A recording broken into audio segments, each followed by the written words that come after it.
How to fund the healthcare system of the future. As the political parties have outlined their visions for the NHS in their election manifestos, the man who ran it in England says no one is tackling its most significant problem.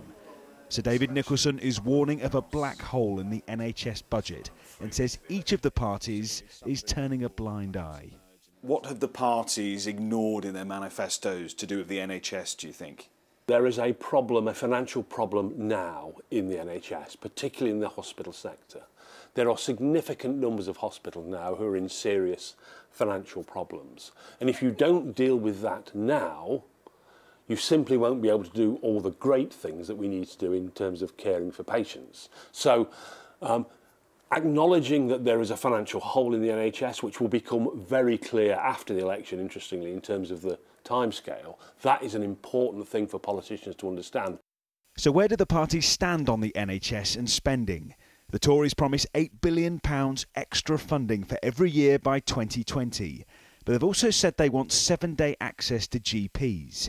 £8 billion has also been pledged by the Liberal Democrats, adding to £500 million a year to transform mental health care with waiting time standards.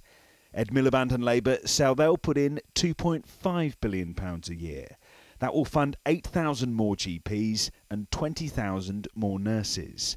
While UKIP say they'll find an extra £3 billion a year by 2020 and ensure GP surgeries are open at least one evening per week where there's demand for it.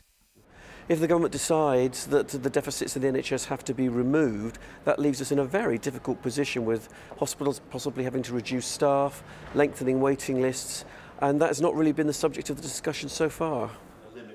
The man who knows the NHS more than almost anyone says without political consensus, it cannot plan for its future. A future that will be decided on May the 7th. Julian Drucker, 5 News.